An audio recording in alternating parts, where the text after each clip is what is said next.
Hi, this is Mario from ATM Familia, where we have the best deals. Our pricing includes the machine and a free modem and free shipping and free processing. Today I'm going to be walking you through how to do an install of a replacement card reader for a Genmega unit. This is a Genmega 2500. If you've been ordering from them, you notice that they may have had some quality issues, and so we're going to show you guys how to do a replacement. So first things first, we're going to walk over to your ATM. It's best that you kill power, so we're going to do that here. And you'll notice I do that shortly after in the video, but I recommend you do that first. These are where the screws are located, so you'll see them. There's a hinge, be careful, there's a lot of weight to it. Then you're going to come in where the reader is, and we do this so that you can see everything. So this is the power cord. What you'll see here is I'm turning off the switch first, and then I pull power on the cord for the card reader. Here's another view. These are the 4 screws that you're going to be removing. So there's 1, 2, 3, and 4. I'm going to speed up the video just so you don't have to sit through everything. But these are the 4 screws that are holding in the bracket.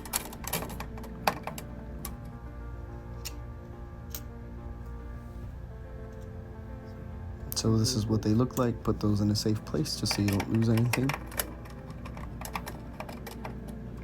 And this is pretty much in near real time. It should take you less than 15 minutes to do this work on your own, even if this is your first time doing this. So this is the last cable that's a little bit finicky. This is the one that has the grounding wire. But you'll see it comes off pretty easy as well. Just don't lose the wire and don't lose any of the screws.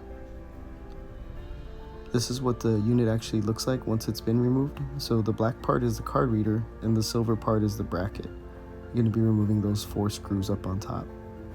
So here's another view. This is now us removing the 4 screws. This is the power cord area, and it only goes in one way. These are the 4. We'll be removing these together carefully.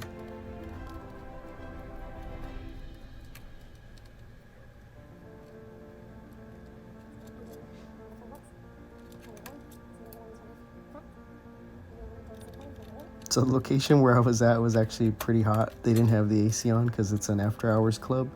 So I apologize for this, but once they're all removed, you'll see that we just pop it off real quick. Inspect it. You know, you'll want to shake it, make sure nothing was in there loose if something was causing the issue. You can also use an air cleaner, like blowing this out would also help out.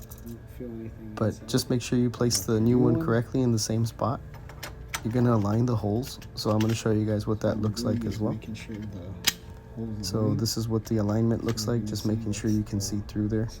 There you go, you can see through it. Now you know they're all aligned. You'll put in your 4 screws again.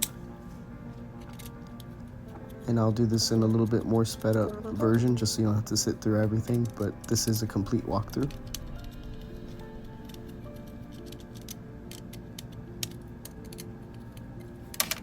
So that's 2, and then you'll be putting number 3 and number 4.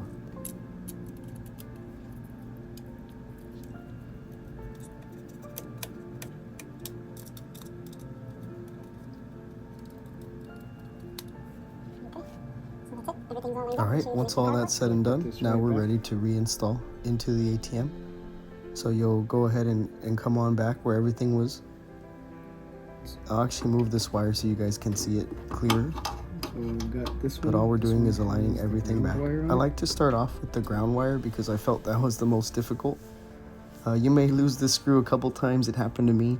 But once you get the hang of it, it's easier if you can get it, with a magnetic type of screwdriver. Get it lined up, and then you'll just start doing this back. Just the same way you installed it, the same way you took it off, is the same way you'll be reinstalling. So we'll get all 4 screws back in place. This is just a detail. We're just aligning back to, remember, keep in mind this is plastic, so you want to be careful with the housing. You don't have to over tighten everything, just make sure it's snug. A little overhand tight is probably fine. So once all 4 have been installed, now we'll actually be doing the wire. So this is the part about the wire. It only goes in one way. Just make sure it's snug and be very careful with these, these components. These are pretty delicate. Not a lot of force is required. That's all it. Now you got to do is just turn on power and go ahead and do a test transaction, and everything should work out.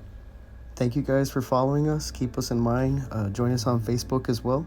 We're there, ATM Familia. We help out so many people, and if you need any advice, we're here to help you as well. Thank you so much for your time.